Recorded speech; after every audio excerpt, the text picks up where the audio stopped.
Tak dneska jsme přijeli do zvířecího útulku pro upoštěná zvířata v útulku Jimlín, kde mají vlastně pejsky a kočky. Přijeli jsme sem s dárkem v hodnotě 10 000 korun, nakoupili jsme krmení, nějaký hygienické prostředky. Ten útulek nám byl právě doporučen jednou kamarádkou mý přítelkyně, takže jsme sem právě dneska přijeli, že jsme se to podívali a je tady prý možnost si vzít pejska a jít si na procházku, takže to zkusíme, pokud to bude možnost, tak tam půjdeme, dáme pejsky a možná nám do nějaký hodnýho a nebude utíkat. Já jsem takový Kotrek, jsme z spolku nebo organizace Santainu, která se specializuje na pomáhání pomocí jakoby komunity a kryptoměn. To znamená, že my spojíme vlastně kryptoměny, komunitu a charitu. Děláme to tak, že máme momentálně přes 11 700 podporovatelů po celém světě a funguje to tak, že my odměňujeme vlastně tím, že drží naše nějaké kryptoměny a my tady tím jakoby financujeme právě pro charity, útulky, dětské domovy, podobné jakoby dary. S tím, že pak tady to vlastně nahráváme na náš YouTube kanál, kam vlastně našim držitelům toho tokenu vlastně ukazujeme, že to, co říkáme, fakt děláme a že vlastně děláme tady ten projekt pro tu správnou věc, pro tu dobrou věc a do něj se může vlastně zapojit každý. Proto jsme dneska tady, vybrali jsme vás a přivezli jsme dneska dary v hodnotě, myslím, že to bylo 10 nebo 11 000. No tak asi moc nevypadá, protože toho je trošku míň dneska, než jsme zvyklí. Každopádně říkáme každému útulku, že tady jsme naposled, protože chceme spolupracovat s těma útulkama jakoby nadále a do budoucna, že to není jenom v čase Vánoc. Že jo, sice máme názvovku Santainu, že to je taky jako vánoční, ale jsme tady z toho důvodu, aby jsme pak třeba mohli pokračovat jakoby spolu nějak dál a třeba se propojovat v různých mezi těma útulkama, se kterými třeba spolupracovat a podobně. Takže útulek v Jimlíně funguje od roku 2002, byl původně jako kočičí, pak vlastně po pár letech byly přijímány i pejsky s menší kapacitou, nyní je ta kapacita až na nějakých 50 psů a 10 koček. Zvířat může být i více, pokud jsou snášenlivá. Nemáme tady jenom pejsky a kočičky, ale dostanou se k nám i hospodářský zvířata. Takže momentálně třeba tady máme ovečku, měli jsme prasátko, kozu jo, a jiný zvířátka, není to jenom o těch pejskách. Máme vnitřní koce, venkovní kočce, máme docela velkou kapacitu. Přijímáme vlastně pejsky, Louny, Žatecko, Podbořansko a máme hodně obcí, jako široký máme rozhled těch obcí, který vlastně odkuvozíme ty pejsky. Máme zde převážně jakoby pejsky na lezence, kde nejsou známí majitelé, ale taky polovina pejsků jsou pejskové, které jsou v úředním řízení, to znamená, že jsou týraní nebo známí majitelé, zabavení a podobně. Tady máme hlavní budovu, hlavní kočce.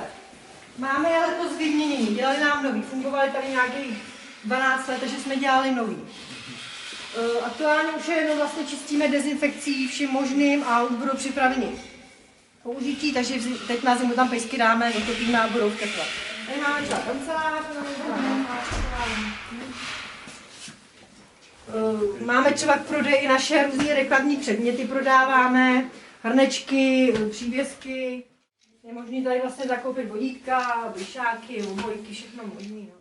Byli jsme v Bohemia Energy, takže jsme rychle skončili a měli jsme jako hlavu z toho. Takže jsme řešili, jak vytápět, jo, že elektrikou jsme prostě nemohli. Přistoupili jsme teda k jinému dodavateli, ale máme 3x takový ceny, což je neuplatitelné. Takže elektrika ta by nás prostě jakoby, ty účty platit to nelze, takže jsme vlastně koupili tady kanadskou krbovou vložku a robíme topit dřevem. Proto jsme říkali vlastně ty brikety, že by nám nejvíce pomohly, aby jsme mohli zatápět tím. Jo, takže vlastně teď děláme sestavební úpravy, že jsme museli zbourat starou pec, kam dáme ty kruhový kamna a rozvedeme to tady vlastně po útulku, že psi budou v teple. Máme tady bordelínek, tady jsou normálně pěkný škrábadla a užívaný.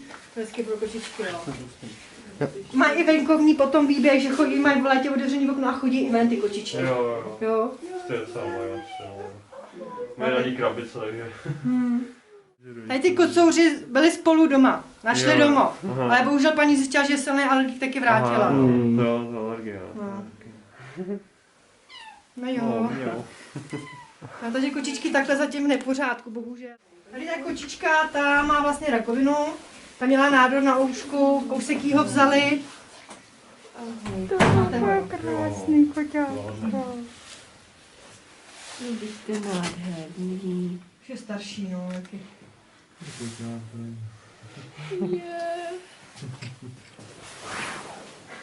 A je to tady jenom tak provizorně, jo? Že tak ještě potřebujeme tady snížit stropy a pak ty místnosti zase uděláme. Jo? Máme pěkný škrábadla, mají docela pěkný vybavení. Tady to je vlastně taková skřínka, která je zase vyhřívaná, jo? Ze spoda, když přijde nějaký ty koťata, takže často tady máme koťata bez matek, který vlastně dokrmujeme každý 2-3 hodiny i v noci. Jinak pořádáme tady vlastně jakoby obaly konečně po Vánoce akce, že k nám lidi chodí jednou něco zakoupit. Je prostě takový den otevřených dveří. Chodí k nám jakoby i bývalí svěřenci. A Vánoce taky teda, jo? Vánoce taky, ale to teda zrušili, takže nic nebylo. Plný materiál, dobrý. Dojdu vám pro ty pejsky teda a řeknu. Jo, super.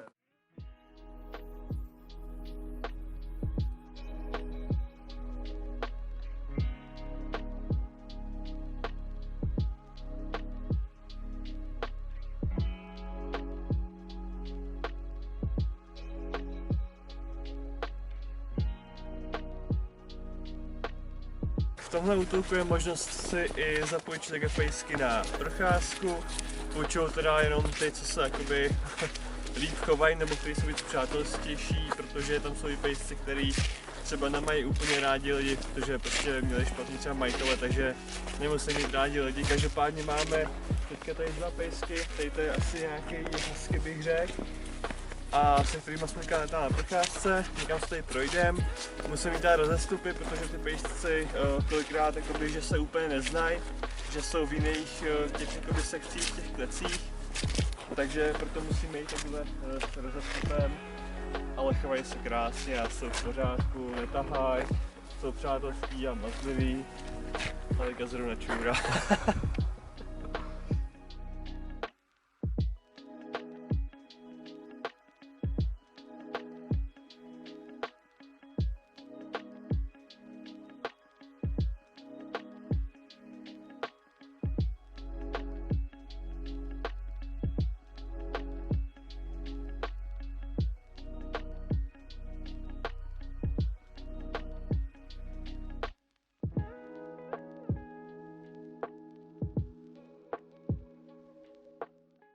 Jsme rádi třeba i za to venčení, jo. Hlavně v týdnu, o víkendu to ještě třeba nějaký jako doplňující jsou, ale v týdnu nikdo nevenčí a třeba venčíme celý útek ve 2 lidech.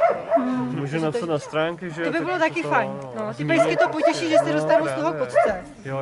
Jo, takže i to venčení oceníme. Každý den je možnost venčit. A tam napíšem všechno. Tak děkujeme moc krát za dary a proč jste si nás vůbec vybrali, jak jste na nás přišli? Protože přítelkyně tady byla na řasech, myslím. No. A ona řekla, já jsem si... Tady dělá dobrovolnice. Krapa. Ježišmarja, Romana, něco dál, nevím. Romanová, teď je Grohová, Jo, to bude ona. Chodíš se menšit, no. No tak to jim musím poděkovat teda. No, tak nám právě doporučila, že máme zajet sem, že se jako začínáme objíždět, že jsme začali právě před 4 týdnama právě. Že už máme jakoby skoro 20 000 podporovat. Vy jste odkáď? Ze Slaného. Slaný, no, tak to máte i kousek. Právě, že jsme se vybrali už tak a pak pojedeme jako zkusíme někam dál třeba. Uvidíme, jak ještě zajedeme. No, někdy zajďte určitě zase k nám, jako klidně, budeme rádi, až tady trošku ty pejsci práce taky odpadnou a nebude taková sněhová břečka jako dneska. No. To věřím. Ty jsi tam kdo vymyslel takovouhle myšlenku pomáhat útulkům vůbec? No jakoby já, ale s tím, že na tom makáme jako všichni, celá ta naše komunita, to jako nejsem jenom já, to je prostě, zúčastňuje se toho teďka skoro 20 000 lidí prostě. K tomu máte nějaký vztah, jo, osobní těm zvířatům, nebo vás to napadlo? Celkově jako pomáhat prostě a jak už vidím ty zvířata, tak kolikrát jak třeba trpí, prostě aniž by jako kolikrát museli nebo chtěli, protože oni za to nemůžou, jako. Tak to máte úžasné myšlení, takových moc není, no. Děkuju. Kort jakoby mladých lidí takhle s takovýmhle myšlením nejsou. Jo, to říkají právě taky, a proto se moc vážíme, jako, proto my si chceme to jako... vážíme hlavně, no. Proto chceme Určitě to šiřte dál, tu vaši myšlenku o světu. Hlavně mezi ty mladí lidi. Právě, no. On to je vlastně jako taková forma atraktivního investování, jak zároveň pomáhat jako ostatním, jako třeba dětem, útulkům a takhle, no. Teďka asi máme kolegu v Británii, který zařve dětský domovy, že tam budeme jako dělat něco takového pěkného. Takže uvidíme, jak se to povede a už to dotáhneme daleko, no. Zatím fungujeme 4 týdny, takže... A nám se třeba chodí děti na exkurzi, že se taky snažíme jakoby ty děti s těma psama nějak jakoby prostě seznamovat, jak to chodí, aby věděli, že jo, jak to je. Jasně, no, taky potřeba. A i různé informace jako dávat veřejnosti, když najdou psa, jo, každý si myslí, že najde psa a převeze ho sem, no, to prostě neexistuje. Musíte jít zákonnou cestou zase nahlásit ten nález, policii, obci, jo. Nemůžete si přivlastnit jakoby zvíře, že to i necháte doma, že ho najdete. Tak jo, Tak jo. tak budeme rádi, že se ještě ukážete a děkujeme za to, co děláte. Jo, taky Díky děkuju moc, moc. díky, mějte se. Děkujeme, hezký svátky taky a děkujeme, vám taky děkujeme. Jo. Tak jo, děkujeme. Krásně, asi tady v těm můžete. Jo, já půjdu. To, co tam je užitečný, tak určitě Jo. pomůžou. To je dobře, že jsme jednali, dobře, tak nějak. Tak dneska jsme navštívili útulek Jimlín. Je to vlastně psí a kočičí útulek. Kočičí, který mají pár, ale pejsků tady mají docela hodně, protože to je tak velký areál, tak je jich tady poměrně dost. Momentálně probíhá rekonstrukce. Pejskové jsou tam momentálně venku, ale zanedlouho bude po rekonstrukci a majitelé už připravují krásně vlastně nový prostory pro pejsky, který budou i vyhřívaný. V tomhle útulku dělají majitelé taky občas akce jako nějaký bazárky, stejně jako jsme byli minulý týden v kočičím útulku ve Verbečanech. Tak tady dělají taky podobné bazárky a akce pro veřejnost, Vánoce taky. Letos škoda, že covid, jinak by to taky vyšlo, my jsme se zajel podívat, ale nevadí, možná přijdem příště někdy jindy. A co je hezký, tak je vlastně to, že tady je možnost si zapůjčit pejska prostě ven, že vám dají nějakýho vybranýho, který prostě je ověřený, že třeba nekouše, neuteče, že je přátelský a půjčí vám ho právě na procházku.